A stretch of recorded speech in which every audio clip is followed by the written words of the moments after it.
नमस्कार दर्शक बंधु आषाढ़ मास सरिकी एबे श्रावण चलला आ तासह भोला बाबार डाकरा भी आसीगला सेथिपई मु आज बाहरुची बोलबम ओ नमः शिवाय मु एबे गड़गाड़िया घाट रे अछि एठु पानी उठेइबी आ सीधा नै कि ढाळीबी धबळेश्वर रे एबे मु किछि बोलबम भक्तक सह मिसी पूजा करिया को बसछि या परे आमे निज निज कलश रे नदी रु पानी आनिबु आ आम बाहुंगी रे बांधी की बाहर जिबु ओम नमः शिवाय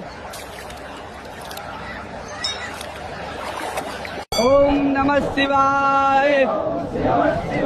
ओम नमः शिवाय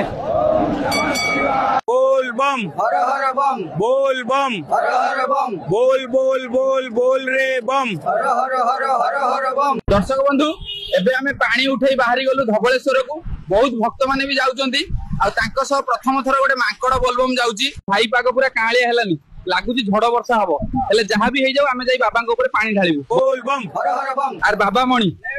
दर्शक बंधु एबे जोर से वर्षा आरंभ हेलानी हेले आमे माने ये वर्षा रे भी चलीबु कोन भाई माने सब रेडी तो अरे भोला बाबा पार करेगा जटिया बाबा पार करेगा अरे गणेश फादर पार करेगा झड़ वर्षा पार करेगा भाई मु बोलबम आसी जानली जे जदी कोडी तमे कांधरो बाहुंगी काढिबो तो आउ थरे गाधेया को हबो एबे एठी किछि खाई देई गाधेबा आ तापर पुणी बाहर जीवा। आपण माने वीडियो टी को लाइक और सब्सक्राइब करी जोड़ी होई रही थांतु टेल्स ऑफ